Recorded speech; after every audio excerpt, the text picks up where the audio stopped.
Yeah. We're really trying to change behavior, you know, and people's routines. But also to the point of what we're trying to accomplish, the state has very specific goals for reducing our carbon in the year 2050.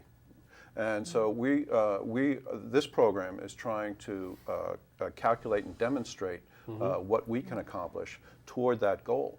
Well, and that goes back to what Alderman Crossley was saying, which is all part of the green communities from the state, and obviously not just the Patrick administration, but really, I think the whole state, regardless of political affiliations and whatever. I mean, I think people do care about the environment, and I think you can also see that as we speak, as we tape this program at the beginning of the month of May. I mean, we got to really think a lot about alternative energy sources because of what's happening down in the Gulf, what's happening even in the water source around here. I mean, there are an awful lot of things right now that would give people who care about this cause for significant concern. So I realize that's a long reach to go from one to the other, but it all does impact on our entire environment. People to think about things like the Gulf Coast, and we had that oil spill in Buzzards Bay just not too many years ago, and it is amazing how quickly people's memories fade. Right. So I think what you're doing in your program, in terms of raising awareness on a grassroots level, is really very significant, even though if you only turn down your thermostat, you're not going to achieve 25%, but what you will achieve is beginning to understand what your opportunities are, getting that information, getting that rebate information, eventually understanding that there's much greater opportunity in our buildings that we can get Peter, when you were founding Green Decade, were you thinking that the organization could act as a clearinghouse, in a sense, of all of this information that's out there that is just so difficult for people who don't do this as you do every day to find? I mean, is that something that you see as a role? And we also realize that all the other groups, the Newton Conservators and the Recycling Committee and all the other organizations really are doing their job. And so we wanted to make sure that we got everybody on board, including the government. I wanted to add on the Eco Team program that there are two opportunities for your listeners to hear directly from some of the household owners who are participating in the Eco Team program now. You were asking about whether there were any times to celebrate those Eco Teams. So that Monday, May 10th, which is coming up a week from tonight, one of the households that has what's called a free watt system, which was just installed in Newton Corner. I'm on an eco team called the Newton Corner Carbon Cutters, and so one of our members had installed this new system of having a very efficient furnace and which also generated electrical power. Yeah. And he's saved a huge amount of money over the last year. He's been calculating his savings, and he's going to give a free tour for anyone who's in Newton Corner who would like to come.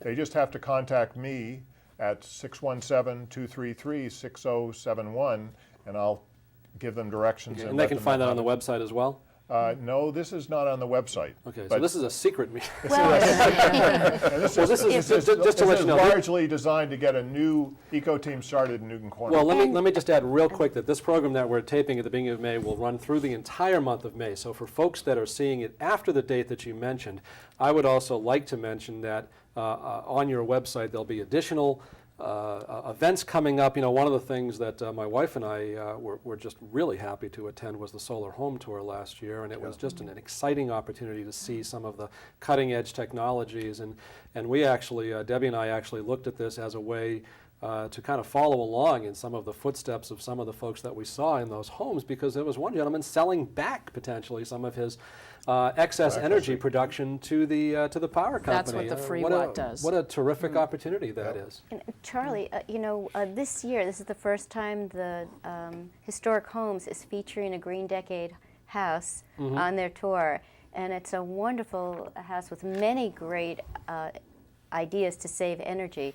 So if anyone has never done the house tour before, this is one That's of on- 8 houses. As a matter of fact, Jay is on the board. He's the vice president. Vice of President of the Historical Society, and Oh. we made a conscious effort to include green technologies in some of the homes that we present on the house tour, because it's really a part of preservation, because we need to really address the energy usage of our older homes. We want to preserve our older homes, but we have to make them work for today, which means we have to make them more sustainable.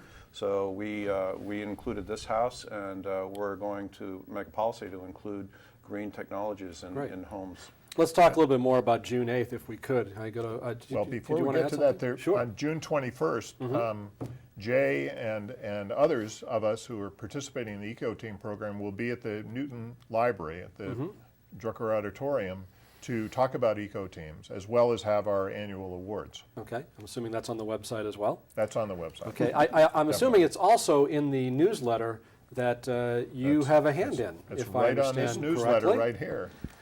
This is what the newsletter looks like when you get it online, therefore saving paper, because it's all in color with color photographs and so forth. If you there are a few holdouts that are still getting it in the mail, and we understand we want to reach people whatever way is most comfortable for them.